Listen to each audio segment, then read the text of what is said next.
Back in the 80s, this dude was just another name on the block, a high school dropout from the Bronx, short and stocky, built like a young Tyson, black kid moving through the streets the way a lot of them had to, hustling, dealing, ducking trouble, and sometimes bringing it too. His world was drugs, guns, and fear. That's how he survived. But then came that cold-ass night, November 19th, 1986, when everything changed. Word was he'd killed some drug dealers and now the NYPD was out for blood. 6 white cops rolled up to an apartment in the Bronx to bring him in. Instead, he lit the place up. All 6 officers got shot, and somehow this man managed to dip right out the window past the sea of cops who had the whole block locked down. Gone. Just like that. For the next 17 days, the city was in a chokehold. Media couldn't get enough. Cops were everywhere. And while he bounced from spot to spot, hiding out, the story started to shift. He wasn't just a fugitive anymore. He was turning into something bigger. To the police, he was a menace, a cop shooter, the face of everything wrong. But in black communities, folks saw something else. They ain't co-signed the violence, but they understood the rage. In their eyes, he was pushing back against a system that had long been pushing them down. Dirty cops, beatdowns, murders with no justice. He became a symbol, like a middle finger to the NYPD and all its unchecked power. This is the story of Larry Davis. Larry Davis, better known on the streets as Loco Larry, was born on May 28, 1966 in Newberry, South Carolina. He was one of somewhere between 12 and 18 kids. Yeah, it was that kind of family. Eventually, the whole Davis crew headed north to the Bronx and settled on Woodcrest Avenue, just a stone's throw from Yankee Stadium.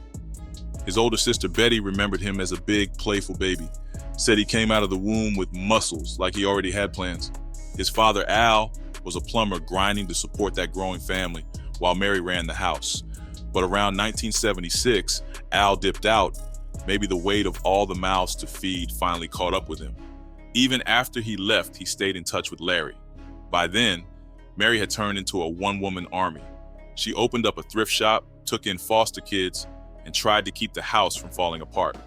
4 of Larry's older brothers ended up locked up for everything from stealing to assault, and Mary leaned harder into the church. She brought Larry with her too. By 7, he was singing in the choir. By 10, he was on drums and piano, making music his thing. Larry had talent, no question. Dude had his little studio set up in his bedroom, drum machines, keyboards, the whole 9. He'd watch this cable show, Goldie's Hot Tracks, on repeat, zoning out like he could already see his name in lights.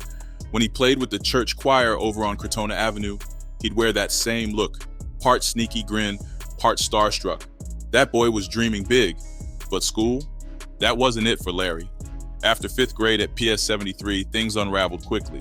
He bounced from JHS 145 to 147, and then to a special ed school in Manhattan, before disappearing from the system entirely at just 14. Principals and teachers remember him showing up late, if at all, and always bringing some kind of chaos. One of them even caught him with a weapon, not clear if it was a knife or a gun, but the message was loud. Larry was headed for trouble. By the time he was 18, the streets had already put their stamp on him. Weapons charges, resisting arrest, harassment, and needle possession were just the warm-up. But despite all that, he never did serious time, never more than 24 days in jail, and the biggest fine he paid was $60. He was skating by, just under the radar. People around him said that he was deep in the drug game by this time, but something shifted. One of his sisters fell deep into addiction, and his girlfriend's crack use led to a miscarriage. That broke something in him. After that, he pulled away from dealing. He hated what the substance did to the women he loved. But just when he thought he was out, something unexpected pulled him back in. In 1981, Davis got stopped riding his motorcycle through his neighborhood. No license. Normally, that's a ticket and maybe a court date, right?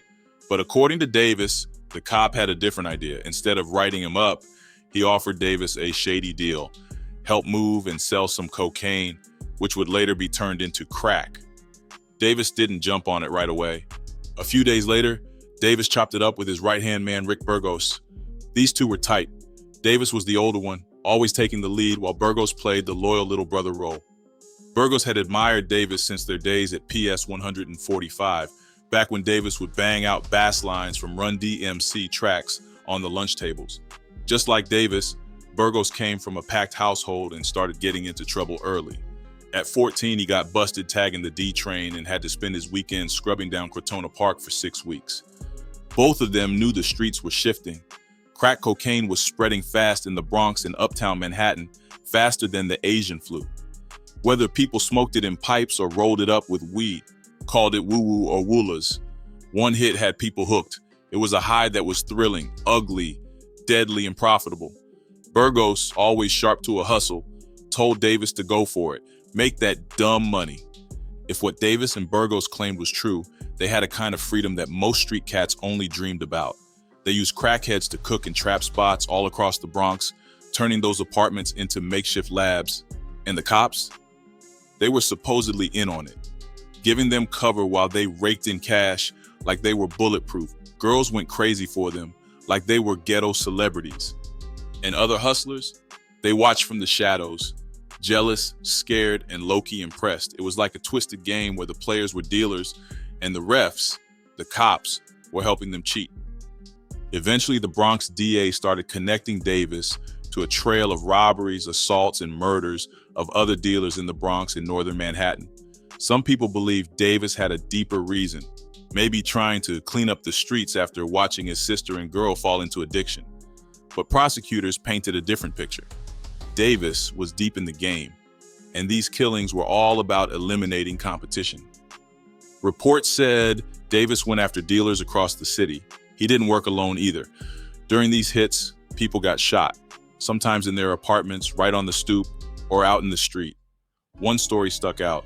In a mass killing tied to Davis, 3 of the victims were stripped naked before being shot execution style. That went down in 1986. Raymond Vizcaino was the first to go, killed on August 5th, then Victor Lagramba followed on September 16th. But it was the apartment massacre on October 30th that really sent shockwaves. 4 men, Angel Castro, Juan Rodriguez, Jesus Perez, and Hector Figueroa Hernandez, were all gunned down. But the story got even crazier.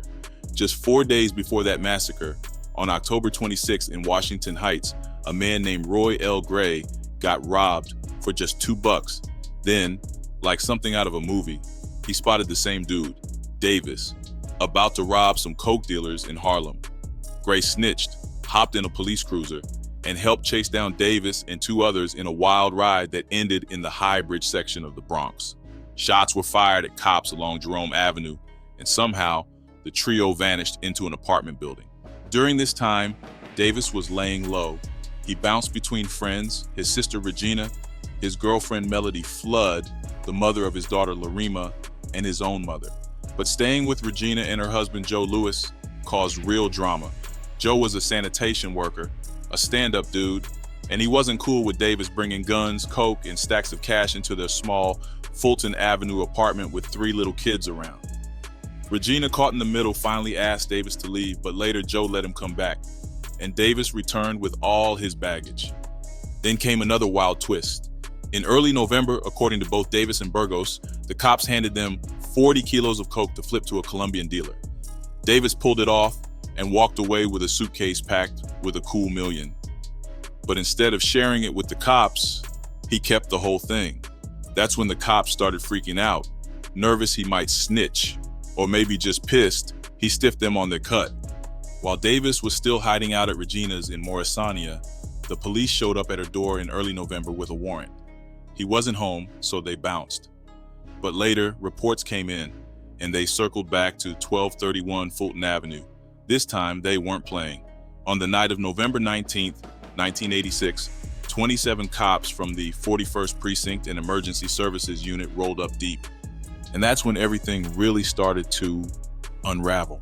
Inside the Bronx apartment, Davis was chilling on the couch with Melody Flood, little Larima, Joe, and Joe Jr. They were watching a movie.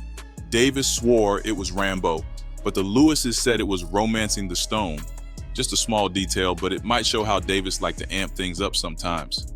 Meanwhile, the other kids, Crystal and Rayvon, were off in one of the back bedrooms, doing their own thing. Everything was calm, just a regular day. Regina Lewis was on the phone up front when she saw the doorknob start to move. Her first thought, probably her sister Helen trying to pull a prank. Helen lived right next door and liked to joke around. So Regina casually walked to the door and cracked it open. but instead of Helen, a voice asked, "Who lives here?" Joe Lewis came over to see what was going on and, peeking out, saw a squad of cops. Shotguns, vests, the whole nine. The cops asked a couple of quick questions, but then they spotted Davis sitting on the couch. Davis clocked them at the same time and took off running toward the back. Regina started screaming. The police quickly moved in and pulled Joe, Melody, and her daughter out of the apartment. Joe wanted to run back in to get Crystal and Rayvon, but there was no way. Shots had already started flying in the back. Davis later said he hid the kids under the bed and that the first cop he saw was Detective Thomas McCarran. According to Davis, McCarran rushed in yelling, "Where's the money?" Davis said he told him, "I got your money, just don't hurt my family." Then supposedly McCarran's gun went off and grazed Davis's head. Davis claimed he fired back after that. But Sergeant Edward Coulter told a different story. He said McCarran kept shouting for Davis to come out, hands up. Then suddenly McCarran yelled that Davis had a gun and stumbled back into Coulter. Coulter said it was chaos, shots ringing out like it was a firing range. He never even saw Davis, just returned fire through the walls. And that's when rumors started flying. Some said Davis used the kids as human shields. When the smoke cleared, 6 officers were hit and had to fall back. Regina ran to the bedroom and pulled Crystal and Rayvon out from under the bed. She was screaming, thinking more cops were rushing in, but it was Davis. He told her, "It's me," and she begged him not to start shooting again. Seconds later, Davis was gone. He stormed out the front door, saw more cops in the hallway, and lit the place up with bullets. Then he shot the lock off Helen's apartment door and ran inside. Now here's where things get wild. Davis looked out a back window and saw cops in the yard. He claimed they didn't even recognize him, so he put on a woman's voice and asked what was going on. The cops told this lady to get back inside. Davis then jumped out the first floor window and vanished into the night, slipping right into the maze of the Bronx. Back inside, cops recovered the shotgun, .45 shell casings, a .32 revolver, and a .357 Magnum. Later tests would link that .32 to a drug dealer killed in Manhattan, and that .45 to 4 dead dealers in the Bronx. That night, Larry Davis went from just another kid in the projects to something bigger. This young, built black dude shot it out with 27 cops, wounded 6, and walked away. Word spread fast. To some, he became a hood legend, Black Billy the Kid, a street warrior who did what nobody thought possible. In the days that followed, Davis was everywhere. His baby-faced mug on every tabloid cover, under wild headlines like, "They won't take me alive." The NYPD was on high alert. DJs were talking about him on the radio. People on the Upper East Side were whispering his name. And Davis was out there, ducking cops, staying in safe houses, always a step ahead for 17 whole days. Meanwhile, the police raided spots in other cities, hit up his people trying to track him down. During a raid on his mother Mary's home, she had a heart attack. 3 days later, when she recovered, she begged him to surrender through the NAACP. Eventually, the cops found him. December 5th, 1986, in a high-rise in the Bronx. They locked down the whole block, sealed off the building, and started a floor-by-floor search. Davis ended up in apartment 14EB with the Sewers family and another woman named Teresa A. Lee and her young son. He let Teresa and her kid go after Elroy Sewer, the father, came back and did what Davis asked, brought food, and lied to his mom and sister. But once the cops caught Elroy, they moved in heavy. By 1:30 a.m., the standoff was in full swing. Davis was exhausted, paranoid, switching between making threats and talking about stereo gear. He kept saying he was scared the police would kill him. Negotiators told him over and over, there's nowhere to run. They even brought reporters and showed their credentials to prove he wouldn't be hurt. They let him talk to his girlfriend. Sophia Sewer, trying to keep the peace, told him he should record his side of the story. Eventually, all that worked. Larry Davis gave up without a single shot. As the sun came up, he walked out, hands up, surrounded by reporters, cops, and helicopters. In the courtyard, people chanted his name, some mocking, some proud. Davis didn't hide his face. No hoodie, no ducked head. He looked out into the crowd, confused, dazed, like he'd just woken up from a nightmare. This wasn't some criminal cowering in shame. He held his head high. To some, Davis was a symbol, like Bigger Thomas with a gun, a product of racism, poverty, and a system that backed people into corners. Black nationalists saw resistance. The old school radicals saw echoes of the Panthers. But to much of New York, black and white, he was a monster. The first trial against Larry Davis was a full-blown street drama disguised as a courtroom case. The Bronx DA's office, led by William Flack and Brian Wilson, came in swinging like pit bulls in tailored suits. Their game plan? Lock Davis up for the quadruple murder on Southern Boulevard. They had a decent hand, too. Flack even broke it down for the jury in his closing arguments, comparing their case to building a house. Solid foundation, tight structure. He told them not to get distracted by all the landscaping that Davis's lawyers, William Kunstler and Lynn Stewart, were throwing out, meaning ignore the political fireworks and focus on the hard evidence. And the evidence, it was stacking up quick. Over 50 witnesses ready to testify. Names like Big Charlie Conway, Addo, and this cat Roy Gray, a shaky character from the Heights, who said Davis and his crew robbed him just hours after the murders. That robbery wasn't just talk either. Burgos, one of Davis's boys, was already serving time for it. Gray said the cops cuffed him for safety, threw him in the back of the car, and chased Davis's stolen whip from Manhattan to the Bronx. When Davis and the crew jumped out near Jerome Avenue, Gray swore they let off shots at the cops while running up a staircase. The ballistics backed it up too, matching shells from that staircase to the ones found at the murder scene. And the fingerprints on the car, also a match. But Davis's lawyers weren't even trying to fight the murder charges head on. They flipped the script and pointed straight at the NYPD, claiming the whole thing was a hit job on Davis. According to them, Detective McCarran was sent to kill him because Davis had dirt on corrupt cops running with drug dealers. With a jury that was mostly black and Latino, Kunstler and Stewart knew exactly what buttons to press. After 9 days of deliberation, the longest in Bronx history, the jury found Davis not guilty. It was a shock. The prosecution had the goods, but in that era of crack epidemics and dirty cops, people were fed up. In their eyes, Davis wasn't a killer, he was a survivor, maybe even a whistleblower. So when that verdict dropped, it hit differently. His mom broke down, church folks started praising in tongues, and his lawyers, they cried like they'd just watched history happen. That not guilty verdict didn't just clear Davis, it made him a legend. It gave weight to his claim that he was tied into something bigger.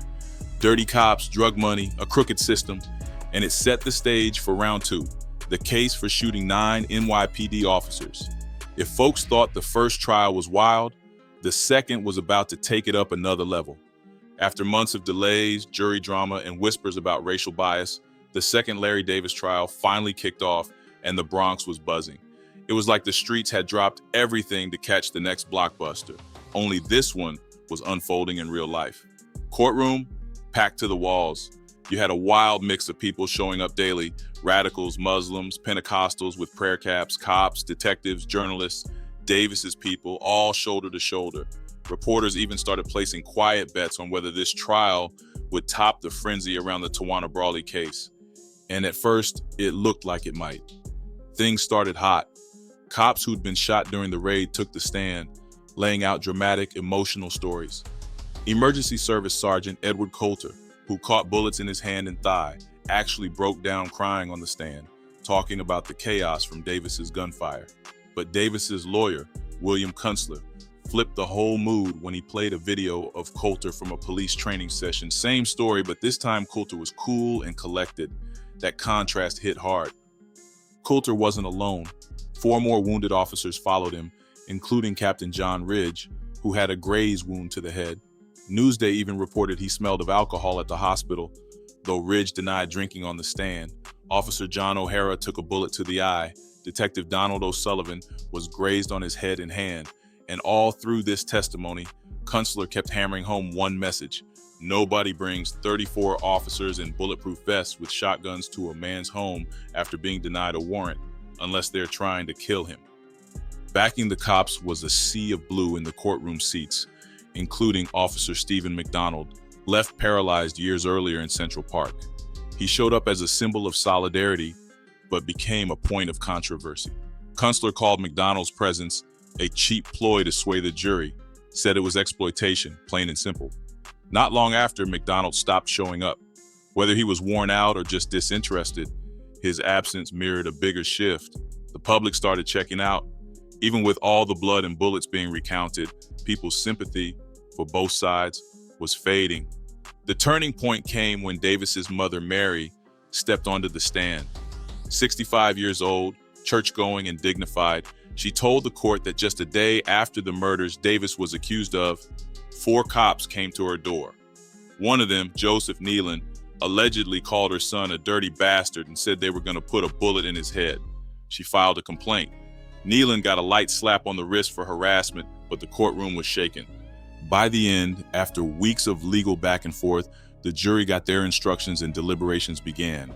Suddenly, the whole city woke back up. Reporters who'd been half asleep in the courtroom were showing up early, desperate to catch the finale. Davis was once again the headline, and when the verdict dropped, it hit like a bomb. On a Sunday afternoon, the jury cleared Davis of the 9 attempted murder charges and 6 aggravated assault charges. They only hit him with weapons possession. The press room downstairs fell silent, stunned. But upstairs, shouts of hallelujah, revolutionary cries. It felt like Black power was surging through the courthouse walls. But Davis didn't walk away untouched, though. In 1991, he was finally convicted for killing a Bronx drug dealer. At sentencing, he told the judge he wasn't scared. His lawyer even admitted Davis wasn't exactly likable, but said you had to respect a man who didn't fold under pressure. Davis was locked up at Shawangunk Correctional Facility, a cold, gray place about 80 miles north of New York City, tucked near a quiet little town called Wallkill. On the evening of February 20th, 2008, just after sundown, a correctional officer on patrol noticed something brewing in the yard, a crowd forming, inmates getting hyped up around what looked like a heated argument. But when he got closer to breaking it up, he realized this wasn't just a shouting match. Right in the middle of the chaos was Davis, swinging his walking cane, trying to fend off another inmate coming at him with a homemade shank, a 9-inch chunk of twisted, sharpened metal. It was brutal. Davis was getting stabbed over and over, arms, head, back, upper leg, chest. The officer called for backup fast. Guards swarmed in, grabbed the attacker, Luis Rosado, and threw him into the special housing unit. Meanwhile, Davis was rushed to the infirmary, bleeding heavily and fading fast. By the time a nurse called an ambulance to get him to St. Luke's Hospital in Newburgh, it was already too late. Davis didn't make it. He was gone before the hospital staff could even try to save him. As for Rosado, the guy who attacked him, he was already serving 25 to life for murder and assault from the 80s. A known Crip from Manhattan's Lower East Side, violence wasn't new to him. He'd just been denied parole in 2007. By the next morning, Rosado was standing in front of the judge at Shawangunk Town Court.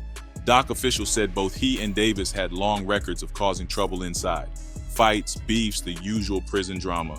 But what stood out was that there was no record showing any real beef between the two of them before that day. No warnings, no red flags. In July 2008, a grand jury in Ulster County slapped Rosado with 9 felony charges over that stabbing, 3 separate murder charges, plus assault, illegal weapons, and contraband. Just the murder raps alone could have had him doing life without parole. After that, they shipped him up to Clinton Correctional, way up near the Canadian border. Then in February 2009, he took a plea for first-degree manslaughter and got hit with another 10 years on top of what he was already serving.